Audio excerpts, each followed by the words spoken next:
How do you scale your private investigation business and grow at a pace that your business can live with? Great questions always deserve great answers. Hang on, folks. It is about to get really interesting as we dig into the details of this great mystery. I get asked this question all of the time. How can I scale my business? How can I grow my business? Well, folks, those words, scale and grow, can mean a lot of different things to many different people. As well, scaling and growing a business can mean different things to a business as time goes on. Let's take a look at my business and how it has grown over the years. I started my PI business way back in 2008. I know, to some that seems like a very long time ago, and to some others that time is but a drop in the bucket. Heck, I know PIs that are still in business today that started their PI business way back when I was in high school. That in and of itself, folks, shows you how much things such as scaling and growing a business can flux. Trust me, over the years, my business has taken many curves and gone through many changes. Sometimes when I look at my business, I think, gosh, it is completely different than way back in 2008. And then there's other times I think, gosh, there is so much that is still the same. Just to give you some insight about my business, and I know many of you have heard this before, but stick with me, we will get to the question of how to scale and grow your business. Here is a little history of my PI business. I was working for corporate America back in the day, and I simply got tired of making millionaires millions, and I decided to look for a profitable venture I could take on myself and stay close to home while making a living. I ran across an advertisement from a large PI firm in Denver looking for contract surveillance investigators to help with workers' comp cases. No experience required. So I said to myself, self, why not?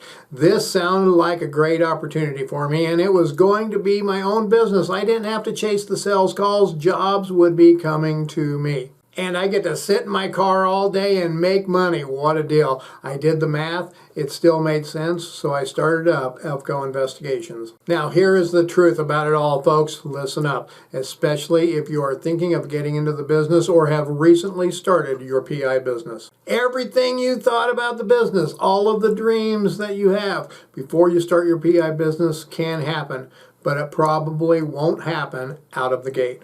My first few years were tough, folks. I mean, seriously tough, folks. I had some other side hustles going on, and my wife, bless her soul, had a good full-time job to help carry us through as I started my new business. If I had one word of wisdom to tell everyone out there that is thinking of starting their own PI business, it would be, don't do it.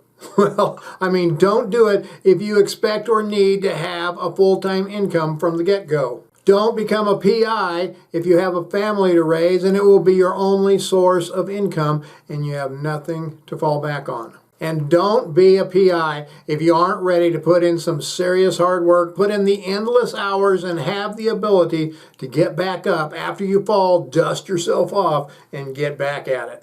Trust me, folks, there will be setbacks in your business through the years. Heck, there are with any business. And don't do it if you don't have at least 3 years to invest into it as you grow it. And for those first 3 years, you need to have the personal financial wherewithal to live without an income. From my experience, folks, spending countless decades running troubled and startup companies, if a new company can make it 3 years, then they can make it 5 years, and most that make it 5 years can make it to 10 years. And the vast majority that can make it to 10 years can make it a long-term business with a sustainable income for themselves. Folks, I have seen many a PI come and many a PI go in my days. I know less than probably 30% of all the new PIs I have met in my years are still in business today, and a lot of those still doing it are working for other companies. Not that there is anything wrong with that, to be sure, but many a PI set out thinking it will be all peaches and cream. Then they find out there's a lot of bitter coffee to drink along the way. Okay, have you given up on your dream of becoming a PI yet? If not, good for you. Here we go. Let's look at one major secret to help you scale and grow your PI business as you move along. Growing your PI business at pace is one of the most important things you can do, folks.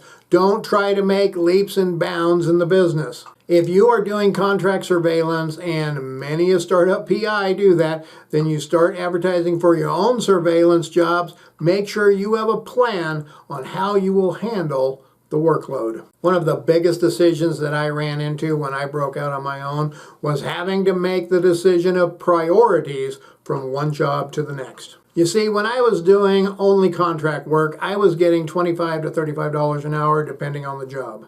When I started going after my own clients, I started out at $55 an hour plus mileage, travel time, report, and video time, and all that jazz. You see, the contract work paid for just the time on surveillance, 8 hours a day, no pay for that ancillary work, so I found myself often having to make some tough decisions. Do I take the job that pays $200 a day from my long-term client, or do I take the job from a private client where I was going to make 2 to 3 times that a day? The answer would seem simple if you just looked at the numbers, but there was more to it than that. You see, my private clients trickled in here and there when I first started out.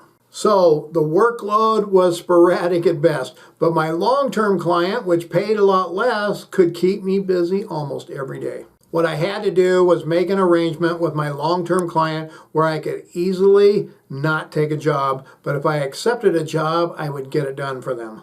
Now, as time passed, it got harder and harder, and I eventually had to stop working for that long-term client. This might seem to be good, but it can be a bit terrifying at times too. I also quickly realized my $55 an hour was way too low, and I was able to raise my rates to $75 an hour, plus all of the ancillary fees like mileage, travel time, report time, video editing, and research. So the first big secret, yes, there are a few secrets I have for you. The first big secret to scaling your business is to do it financially, not physically, folks. If you don't believe me, then listen up. As John always says, folks, work smarter, not harder. That is right, folks. Work smarter, not harder. You do not have to double your workload to double your income. I went from making $200 on an 8-hour day of conducting surveillance to making over $750 a day. So when you think of scaling or growing your business, your first thought should be, how do I increase income, not how do I increase workload? There are only so many hours in the day, so many days in the week, and so many weeks in the year. Now, the second way to scale or grow your business is to get into new business lines. But wait, isn't that increasing your workload? Yep, it is. Or is it? When I started branching out on my own, I expanded into criminal defense investigations, accident investigations, and other types of investigations. As I continued to grow, I found that some of these other areas of investigation commanded higher hourly fees. So I had to make some more decisions. I literally had to decide some days, do I go out on a surveillance or do I take a criminal case that will pay me double? Well, this decision was not as black and white as it seems, folks. After pondering it for a long time and coming to the conclusion that I wanted my business to continue to grow, I came to the realization that I needed more physical resources. I decided to start outsourcing or contracting my surveillance work. Yes, I work those cases from a logistics and a planning and a management standpoint, but I hire other skilled PIs to get the field work done for me. And I try to make sure I pay a bit better too. I do believe you have to take care of those that take care of you. But that is a topic for another video. So there you go, folks. Outsource your work as you grow so you can grow your business at a sustainable pace. My role in my PI business now is almost purely management, sales, and marketing.